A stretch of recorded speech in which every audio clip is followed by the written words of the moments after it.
तो बच्चों आज हम डिस्कस करेंगे कोलिगेटिव प्रॉपर्टी और दूसरा कोलिगेटिव प्रॉपर्टी है एलिवेशन इन बॉइलिंग पॉइंट। ठीक है, लास्ट टाइम हमने डिस्कस किया था relative lowering in vapour pressure कि जब एक नॉन वोलेटाइल सॉल्यूट को वोलेटाइल सॉल्वेंट के अंदर डाला जाता है तो वेपर प्रेशर है जो सॉल्यूशन का वो डिक्रीज हो जाता है as compared to the vapour pressure of pure solvent. Clear है ना? या दूसरी टर्म्स में बोला जाए प्योर सॉल्वेंट का वेपर प्रेशर जब वो अकेला होता है तो ज्यादा होता है, लेकिन जब सॉल्यूशन के अंदर जाता है तो नॉन वोलेटाइल मॉलिक्यूल्स की वजह से उसका वेपर प्रेशर क्या हो जाता है, कम हो जाता है। क्लियर है ना? आज हम डिस्कस करने वाले एलिवेशन इन बॉइलिंग पॉइंट। तो लास्ट टाइम हमने आपको बताया था कि बॉइलिंग पॉइंट और फ्रीजिंग पॉइंट ये दो टर्म है, ये आपको अच्छे से पता होनी चाहिए। बॉइलिंग पॉइंट क्या होता है और फ्रीजिंग पॉइंट क्या होता है। बॉइलिंग पॉइंट किसका चेक करोगे आप बताओ? सॉलिड सब्सटेंस का, लिक्विड सब्सटेंस का या गैसियस सब्सटेंस का। वैसे फ्रीजिंग पॉइंट किसका चेक करोगे? ये बेसिक टर्म है। क्लियर है ना? हमने ग्राफ भी बनाया है। ग्राफ, अगर ये ग्राफ समझ आ गया तो ये कोलिगेटिव प्रॉपर्टी आपको समझ इजीली आ जाएगी। क्लियर है ना? उससे पहले हम आपको बताना चाह रहे हैं कि बॉइलिंग पॉइंट क्या होता है। अच्छा ये बताओ, बॉइलिंग पॉइंट किसका चेक करते हो? सॉलिड सब्सटेंस, लिक्विड सब्सटेंस या गैसियस सब्सटेंस, किसका चेक किया जाता है? इसका लिक्विड का चेक किया जाता है। तो बॉइलिंग पॉइंट को आप बताइए, कैसे बता सकते हैं क्या होता है boiling point? Boiling point mainly is temperature. Boiling point क्या है? टेम्परेचर है। फ्रीजिंग पॉइंट भी क्या है? टेम्परेचर। फ्रीजिंग पॉइंट हम आगे डिस्कस करेंगे थर्ड कोलिगेटिव प्रॉपर्टी में। बॉइलिंग पॉइंट क्या है? Boiling point is the temperature at which vapour pressure of the liquid is equal to the vapour pressure of atmosphere और एटमॉस्फेरिक प्रेशर। ठीक है ना? तो बॉइलिंग पॉइंट क्या है? सबसे पहले बॉइलिंग पॉइंट को समझना जरूरी है। ठीक है ना? बॉइलिंग पॉइंट क्या है? Boiling point is the temperature at which vapour pressure of liquid is equal to vapor pressure of liquid is equal to atmospheric pressure। Clear है ना? ठीक है, अब हम एक कोलिगेटिव प्रॉपर्टी यहां पर डिस्कस करेंगे। क्या कि relative lowering in vapour pressure क्या कहलाता था? वह जब एक नॉन वोलेटाइल सॉल्यूट को डिसॉल्व किया जाता है वोलेटाइल सॉल्वेंट के अंदर, वह एक non volatile solute dissolved in volatile solvent, then क्या? then boiling point of solution increases as compared to boiling point of pure solvent। ठीक है ना? ये आपकी कोलिगेटिव प्रॉपर्टी। क्लियर है? अब इसका रीजन क्या है ये हमें चेक करना है। ये आपका डेफिनेशन हो जाएगा, रीजन आप चेक करेंगे और साथ में फिर मैथमेटिकल डेरिवेशन चेक करेंगे। तो इसको अगर समझना है तो हमने एक ग्राफ बनाया है। किस किस के बीच प्लॉट है? एक ग्राफ प्लॉट है वेपर प्रेशर और इसके बीच में टेम्परेचर के बीच में, वेपर प्रेशर और टेम्परेचर के बीच में। क्या कि ये जो लाइन है, ये जो कर्व है, ये मेंशन कर रहा है वेपर प्रेशर किसका?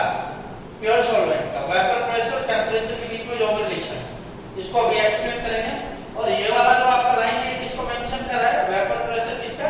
सॉल्यूशन का। मतलब इसके अंदर क्या हो चुका है? नॉन वोलेटाइल सॉल्यूट ऐड कर दिया गया है। ठीक है ना? तो ऊपर वेपर प्रेशर बढ़ रहा है, नीचे इधर एक्स एक्सिस की तरफ टेम्परेचर बढ़ रहा है। क्लियर? तो देखो जब हम टेम्परेचर बढ़ा रहे हैं तो वेपर प्रेशर भी क्या होता है?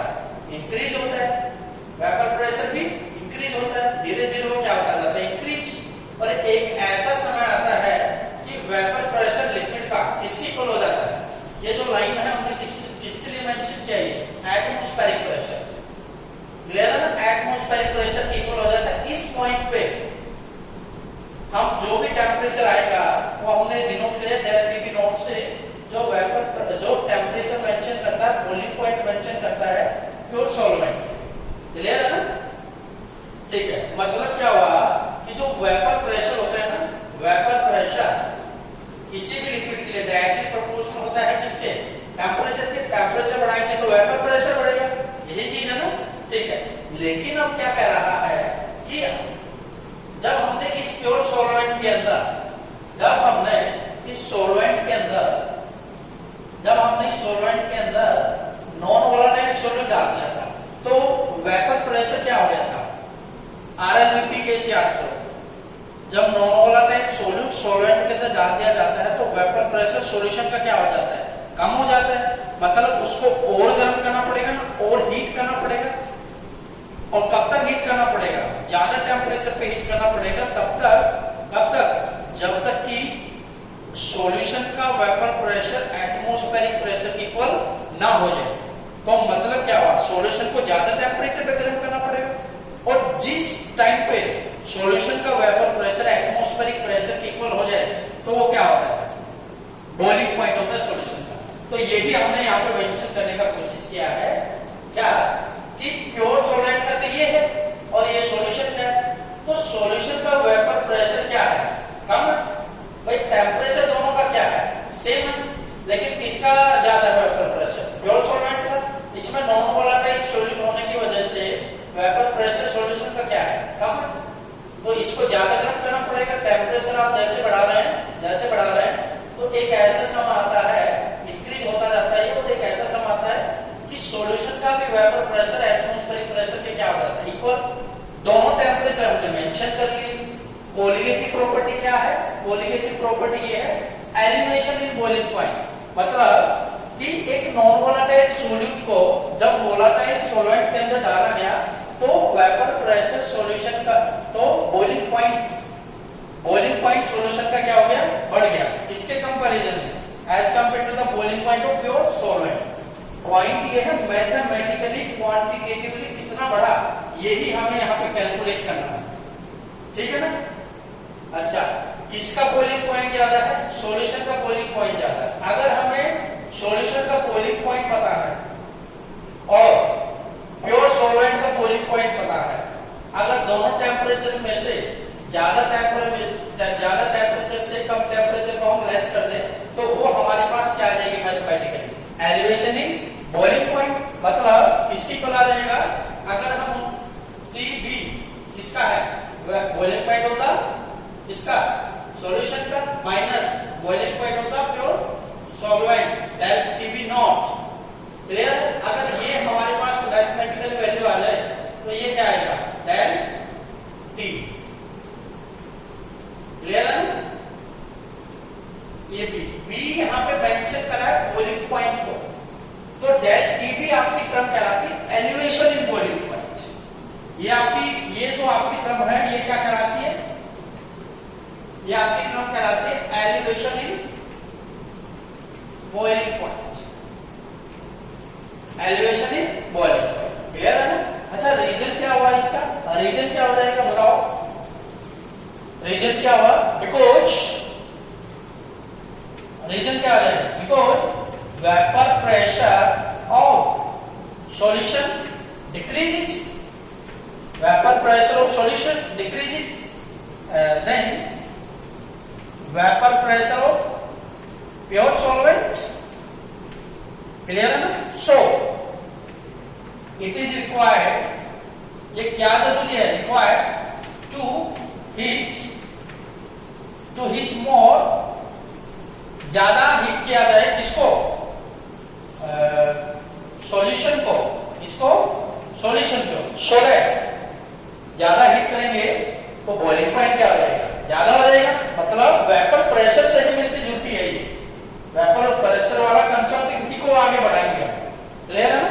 बिल्कुल, ये आपका अब हमें क्या निकालना है, अब हमें मैथमेटिकल डेरिवेशन निकालना है। क्या निकालना है, मैथमेटिकली डेरिवेशन। मैथमेटिकल डेरिवेशन निकालना बहुत ईजी है, बहुत ईजी है। क्या करना है आपको, जस्ट आप हमें यह बता दीजिए कि RL था उसके लिए रिक्वायर्ड फॉर्मूला क्या आएगा? RLBP फ्रॉम RLBP फॉर्मूला क्या था उसका बताओ? फॉर्मूला किसके इक्वल था? बोलो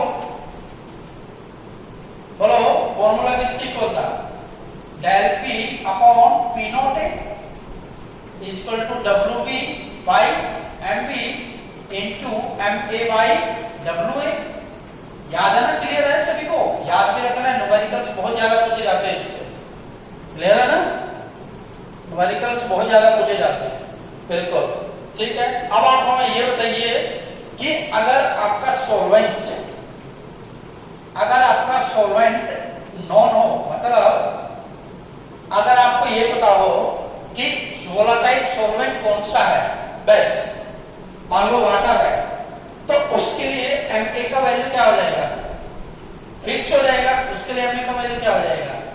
फिक्स हो जाएगा, बिल्कुल फिक्स हो जाएगा। और उसी के लिए P नॉट ए मतलब vapour pressure of pure solvent भी क्या हो जाएगा? फिक्स हो जाएगा। दोनों चीजें क्या हो जाएंगी? फिक्स। फिक्स का मतलब है कांस्टेंट हो जाएंगे, और कांस्टेंट हो जाता है तो हम इसको क्या कर सकते हैं? नेग्लेक्ट कर सकते हैं। आप जो क्रम बचती उसको लेके आगे चलो। क्या बचता है? Del P equal to WB by MB into 1 by W। Clear है? अब यहां पे एक इंपोर्टेंट पॉइंट आएगा, क्या? Del T directly proportional to del P। Clear है ना? डेल P टेम्परेचर में जितना चेंजमेंट आएगा उसी में कितना चेंजमेंट आने वाला है? प्रेशर में changing pressure, lowering in pressure. Clear है ना? क्योंकि टेम्परेचर और ये दोनों चीजें डायरेक्टली प्रोपोर्शनल, और ये दोनों, ये जो प्रेशर वाला है ये किसके डायरेक्टली प्रोपोर्शनल है? Directly proportional WB by MB into 1 by WA। बस कुछ नहीं करना, इसी से आगे चलना RLBP की। बस अब हमें टेम्परेचर वाला फैक्टर चाहिए। डेल T को आगे प्रोसीड कीजिए आप। Del T directly proportional to WB by MB into 1 by WA। बस इस चीज को आपको समझना है, यहीं से हमारा काम बन जाएगा। इसलिए मैथमेटिकल डेरिवेशन निकल आएगा, ठीक है ना? डेल T किसकी इक्वल है? बोलो, प्रोपोर्शनल है ना? ये लगा दो, WB by MB into 1 by WA। Clear है ना? 1 बाई WA, ठीक है। K का मतलब क्या है? K का मतलब है एलिवेशन कांस्टेंट। K का मतलब क्या है? Elevation constant. समझ गए ना? ये आपको बताएगा। लेकिन हम यहाँ पे एक चीज और करते हैं, क्या? कि भाई मान लो 1 mole of non volatile solute dissolve किया गया है इन 1000 ग्राम ऑफ सॉल्वेंट के अंदर। वाटर है, हम मान के चल रहे हैं जैसे दोनों। क्लियर है ना? बिल्कुल ठीक है। अब आपको क्या करना है? वैल्यू पुट अप कर दो। डेल T, ये आपको अगर समझ आ गया तो हम इसको अरेंज कर सकते हैं, बिल्कुल ठीक है ना? ग्राफ आपको जरूर बनाना है एग्जाम के अंदर, ठीक है ना? ओके, डेल T किसकी को बोलो? Del T equal to K into, अच्छा WB बाई MB किसको मेंशन कर रहा है? मेंशन कर रहा है NB को। B किसके लिए होता था? सोल्यूट के लिए। B किसके लिए होता था? सोल्यूट के लिए, number of moles of solute. और वो हमने किसके सोल्यूट के लिए, वो हमने कितना मान लिया? 1 मोल। और किसके अंदर डिजोल्व करें? 1000 ग्राम के अंदर। तो WA भी आपका क्या होगा? फिक्स हो गया ना? बिल्कुल, वैल्यू पुट अप कर दो। K और नंबर ऑफ मोल्स कितने हो गए? 1 और इसका वैल्यू कितना आया? 1000। यहां तक सभी को क्लियर होना चाहिए। क्लियर है ना? बिल्कुल। आप क्या करो कि डेल T, ये वाला जो डेल T किसकी इक्वल आया आपके? K और 1000। अब बस एक चीज करो, यहाँ K और 1000 को आप क्या करो? KB की इक्वल मान लो। किसके लिए? KB के इक्वल, ठीक है? तो हमें यहाँ पे सिर्फ K का वैल्यू निकालना है, एलिवेशन कांस्टेंट का, ठीक है ना? किसका निकालना है? Elevation constant. क्या आ जाएगा बोलो? केबी किसके इक्वल आ जाएगा? के इक्वल टू केबी इंटू 1000। समझ आएगा ना? ये तो केबी ही मेन आपका कांस्टेंट है। क्या कांस्टेंट है? अभी आपको बताया जाएगा। डेल टी इक्वल टू के का वैल्यू, ये जो के का वैल्यू निकला है इसको इक्वेशन फर्स्ट मान के इसमें आप पुट कर दो यहाँ पे बस। क्या यार? Del T equal to K B into W B by M B into 1000 over W A. किसी को कोई प्रॉब्लम होना नहीं चाहिए। ये फॉर्मूला आपको पता था। पहला पॉइंट, सॉल्वेंट अगर पता है तो हम दो चीजें अवॉइड कर सकते हैं, वेपर प्रेशर, प्योर सॉल्वेंट और उसका मास। क्लियर है? फिर हमने एक पॉइंट लगाया, कौन सा? ये वाला। ये खास पॉइंट है, ये आपको समझ आना चाहिए। क्लियर है ना? ये खास पॉइंट है। इसी पॉइंट को हमने फर्दर आगे बढ़ाया। फिर एक कंडीशन माना कि सोल्यूट 1 मोल डाला है 1000 ग्राम सॉल्वेंट के अंदर, बाकी हमने कांस्टेंट निकाला। Okay, del T equal to क्या है? केबी इंटू, ये किसका फॉर्मूला है भाई? मोलैलिटी का। इसका मोलैलिटी का। तो del T equal to KB M, del T भी लिख दो आप इसको। कौन से टेम्परेचर की बात कर रहे हो? यहां पे भी मेंशन कर सकते हो आप। फ्रीजिंग पॉइंट कैसा आएगा तो हम डेल टी एफ कर लेंगे इसको। क्लियर है ना? डेल टी भी मान के चलो, बॉइलिंग पॉइंट वाले को मेंशन कर रहा है यहाँ। क्लियर है ना? बिल्कुल ऐसे। ठीक है, ये आपका रिक्वायर्ड फॉर्मूला है। रिक्वायर्ड फॉर्मूला है इसके लिए एलिवेशन इन बॉइलिंग पॉइंट के लिए। अब पॉइंट आता है केबी क्या है? के तो यहां था एलिवेशन कांस्टेंट, ये है आपका केबी मोलल एलिवेशन कांस्टेंट। बहुत ही इंपॉर्टेंट कांस्टेंट है ये। आपको इसका डेफिनेशन बताना चाहिए, क्या होता है मोलल एलिवेशन कांस्टेंट। यूनिट क्या होती है? पहले यूनिट बताता हूं, फिर इसका डेफिनेशन बताता है। इस इक्वेशन को थोड़ा ओपन करो एक बार। केबी निकालो। केबी इक्वल टू किसके कराएगा? डेल टीबी अपॉन में क्या आ जाएगा? एम। डेल टीबी टेम्परेचर को किस में मेंशन करते हैं? ये मोलैलिटी का यूनिट क्या है? Moles per kilogram. Moles per kilogram, ठीक है ना? Moles per kilogram. तो किसकी इक्वल हो जाएगा? केल्विन किलोग्राम पर मोल। केल्विन किलोग्राम पर मोल।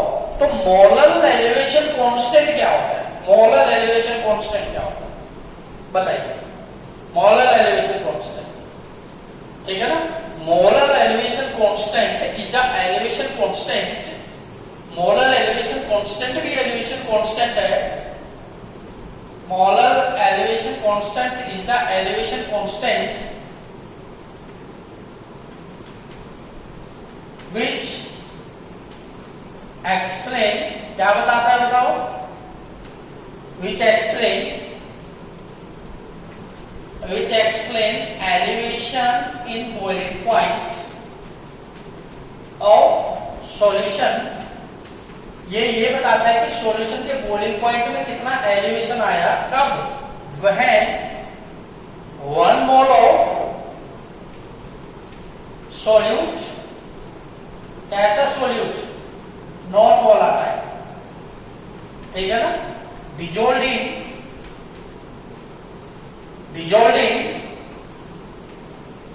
1000 ग्राम ऑफ क्या? Solvent, pure solvent, volatile solvent. Clear है ना? बिल्कुल। अब आपको क्या करना है?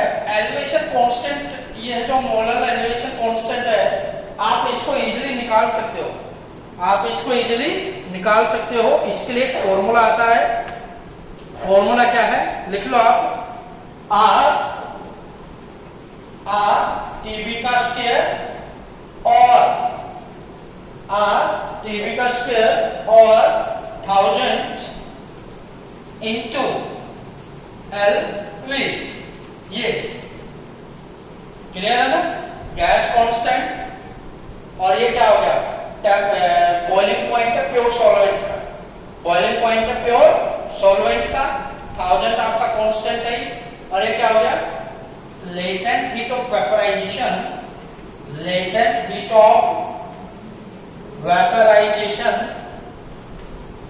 पर ग्राम ऑफ सॉल्वेंट, पर ग्राम ऑफ सॉल्वेंट। इसको भी आप निकाल सकते हो। इसको आप कैसे निकालोगे बताओ। डेल वेपराइजेशन H और M1, M1 का मतलब क्या है बोलो। इसका मतलब है कि डेल वेपराइजेशन H और M1 सॉल्वेंट का मास कितना है, जो भी सॉल्वेंट आप ले रहे हो उसका मास कितना, और डेल H वेपराइजेशन का मतलब है latent heat of vaporisation, latent heat of vaporisation per mole of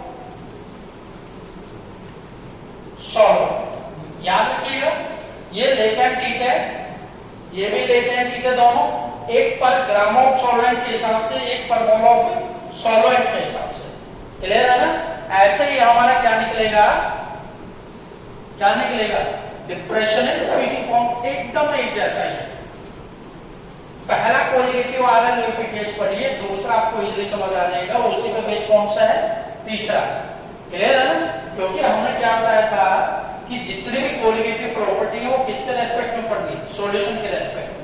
तो एलिवेशन इन बॉइलिंग पॉइंट मतलब सॉल्यूशन की बॉइलिंग पॉइंट पे इंक्रीज हो, depression and freezing point solution का जो फ्रीजिंग पॉइंट था वो कम हो, relative lowering in vapour pressure, relative lowering in vapour pressure मतलब किसका वेपर प्रेशर कम हुआ, किसका कम हुआ, सॉल्यूशन का।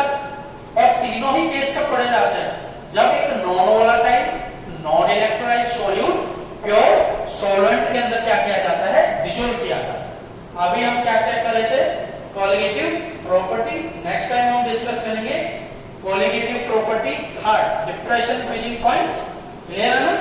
ठीक है ओके।